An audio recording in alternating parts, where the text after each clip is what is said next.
यीशु मसीह परमेश्वर के राज्य का सुसमाचार प्रचार किया करते थे। यीशु मसीह लोगों को दृष्टांतों के माध्यम से शिक्षा दिया करते थे। उस समय कई फरीसी भी यीशु मसीह की शिक्षाओं को सुना करते थे और वह यीशु मसीह की बातें सुनकर उसे यानी कि यीशु मसीह को ठट्टों में उड़ाया करते थे। फरीसी लोग अपने जीवन में परमेश्वर को स्थान देने के बजाय वह बाहरी या दिखावटी धार्मिकता को प्राथमिकता दिया करते थे। परमेश्वर के दास अब्राहम का वंश होना उनके लिए एक घमंड की बात थी और वह समझते थे कि धन दौलत और संपन्नता धर्मी होने के कारण उन्हें परमेश्वर की ओर से मिली है। वह गरीबी को श्राप मानते थे और समझते थे कि गरीबी पापों का परिणाम है। फरीसी लोग गरीबों को यह बोलकर कि उनकी यह दशा पापों के कारण हुई है और फरीसी उनकी मदद करने से मुकरते थे, परंतु प्रभु यीशु मसीह ने अपने पास आने वाले हर एक व्यक्ति को परमेश्वर के प्रेम से परिचित करवाया। प्रभु यीशु मसीह की यही कोशिश रहती थी कि लोग परमेश्वर के अनुग्रह, दया, क्षमा और परमेश्वर के प्रेम को पहचान सकें। प्रभु यीशु मसीह का सभी लोगों के साथ मित्रता पूर्वक व्यवहार करना फरीसियों को पसंद नहीं आया करता था। उन्हें यीशु का ऐसे लोगों के साथ मेल जोल करना जो तुच्छ जाने जाते थे पसंद नहीं आया करता था। इसलिए फरीसी प्रभु यीशु मसीह पर क्रोधित हुआ करते थे। प्रभु यीशु मसीह ने फरीसियों के ऐसे व्यवहार और जीवन का परिणाम बताने के लिए उन्हें धनी मनुष्य और गरीब लाजर का दृष्टांत सुनाया। यीशु ने कहा, एक धनवान मनुष्य था जो बैंजनी कपड़े और मलमल पहनता और प्रतिदिन सुख विलास और धूमधाम के साथ रहता था। लाजर नाम का एक कंगाल घावों से भरा हुआ उसकी देवड़ी पर छोड़ दिया जाता था और वह चाहता था कि धनवान की मेज पर की झूठन से अपना पेट भरे, यहाँ तक कि कुत्ते भी आकर उसके घावों को चाटते थे।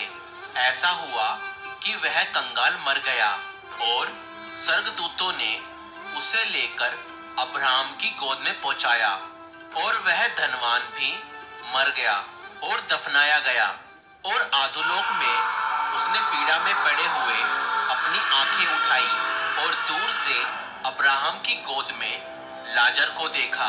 तब उसने पुकार के कहा, हे पिता अब्राहम, मुझ पर दया करके लाजर को भेज दे ताकि वह अपनी उंगली का सिरा पानी में भिगोकर मेरी जीभ को ठंडा करे, क्योंकि मैं इस ज्वाला में तड़प रहा हूँ। परंतु अब्राहम ने कहा, हे पुत्र, सिमरन कर कि तू अपने जीवन में अच्छी वस्तुएं ले चुका है और वैसे ही लाजर बुरी वस्तुएं, परंतु अब वह यहाँ शांति पा रहा है और तू तड़प रहा है। इन सब बातों को छोड़, हमारे और तुम्हारे बीच एक भारी गड्ढा ठहराया गया है कि जो यहाँ से उस पार तुम्हारे पास जाना चाहे वह ना जा सके और ना कोई वहां से इस पार हमारे पास आ सके। उसने कहा, तो हे पिता, मैं तुझसे विनती करता हूँ कि तू उसे मेरे पिता के घर भेज, क्योंकि मेरे 5 भाई हैं। वह उनके सामने इन बातों की गवाही दे, ऐसा ना हो कि वह भी इस पीड़ा की जगह में आए। अब्राहम ने कहा, उनके पास तो मूसा और भविष्यवक्ताओं की पुस्तकें हैं, वे उनकी सुने। उसने कहा, नहीं हे पिता अब्राहम, पर यदि कोई मरे हुओं में से उनके पास जाए तो वह मन फिराएंगे। उसने उससे कहा, जब वे मूसा और भविष्यवक्ताओं की नहीं सुनते तो यदि मरे हुओं में से कोई जी उठे तो भी उसकी नहीं मानेंगे। दोस्तों, ये धनवान व्यक्ति प्रतिदिन अच्छे और महंगे वस्त्र पहना करता था और तरह तरह का स्वादिष्ट भोजन खाया करता था। वह अब्राहम के वंश का था और मूसा और व्यवस्था की पुस्तकें भी उसके घर पर थीं, लेकिन उसने कभी भी इन पर ध्यान नहीं दिया। अगर आपके पास भी परमेश्वर का वचन यानी कि पवित्र बाइबल है और आप उसे नहीं पढ़ते, तो आज से ही पढ़ना शुरू करें। पवित्र बाइबल आपके जीवन को बदल सकती है। उस धनी मनुष्य का जीवन भोग विलास तथा संसार में आनंद करने में ही व्यतीत होता था, और दूसरी तरफ लाजर नाम का एक व्यक्ति था जो कि कंगाल था। उसके पास इतने पैसे भी नहीं थे कि अपने घावों पर मरहम पट्टी करवा सके। वह उस धनवान की झूठन से अपना पेट भरा करता था और कुत्ते उसके घावों को चाटते थे। मगर जब वो दोनों मरे, तब निर्धन लाजर स्वर्ग में अब्राहम की गोद में है और धनवान मरकर अधोलोक में गया, जो एक नरक जैसी ही जगह है। और इसका मतलब यह कतई नहीं है कि सभी धनवान नरक में ही जाएंगे और या सभी गरीब व्यक्ति स्वर्ग में ही जाएंगे। कौन व्यक्ति स्वर्ग जाएगा या कौन व्यक्ति नरक में जाएगा, यह इस बात पर निर्भर करता है कि उस व्यक्ति के पाप क्षमा हुए या नहीं और उस व्यक्ति का उद्धार हुआ है या नहीं। एक अमीर व्यक्ति भी स्वर्ग जा सकता है और नरक में भी जा सकता है। ठीक उसी प्रकार एक गरीब व्यक्ति नरक में भी जा सकता है और स्वर्ग में भी।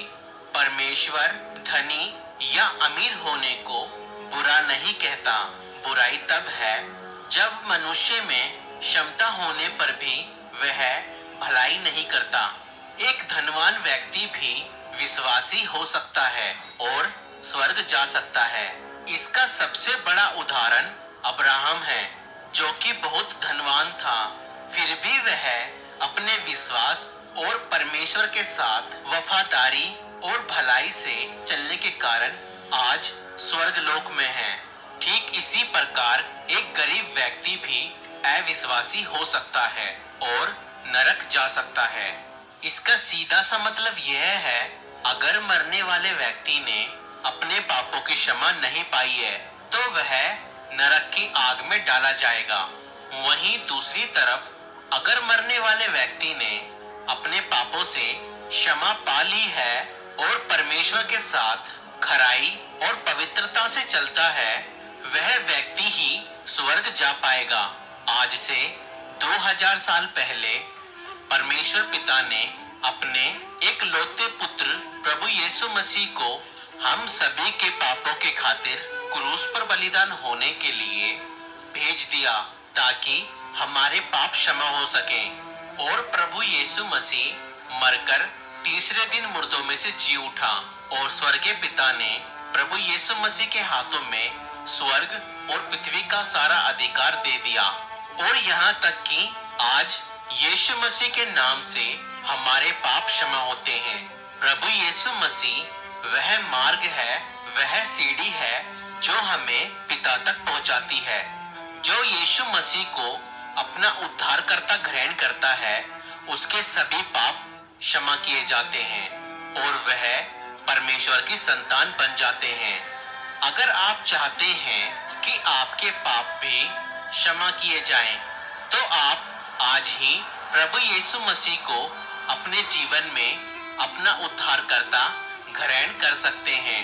आप हमारे साथ यह प्रार्थना कर सकते हैं, प्रभु यीशु मसीह, मैं जानता हूँ कि मैं एक पापी मनुष्य हूँ और मैं यह विश्वास करता हूँ कि आज से 2000 साल पहले आप मेरे ही अपराधों और पापों के कारण इस दुनिया में आए। मैं आपको अपना प्रभु, अपना उद्धारकर्ता अपने जीवन में ग्रहण करता हूँ। आप मेरे पापों को माफ कर दीजिए और मुझे अपनी संतान बनाएं। मैं आपको अपना उद्धारकर्ता और अपना मुक्तिदाता अपने जीवन में ग्रहण करता हूँ। आप मेरे जीवन में आए और मुझे अपनी संतान बनाएं। यीशु मसीह के नाम से इस प्रार्थना को मांगता हूँ। पिता परमेश्वर, सुन और कबूल कर। आमीन। और इतनी सी प्रार्थना करने के बाद आप भी परमेश्वर के बेटा और बेटी बन जाएंगे। अब आप परमेश्वर के वचन पवित्र बाइबल को पढ़ें। आप परमेश्वर से डायरेक्ट प्रार्थना कर सकते हैं। परमेश्वर आप सभी को बहुत आयत से आशीष दे। और ध्यान दें, परमेश्वर आपके जीवन को बदलता है, आपके धर्म या जात को नहीं।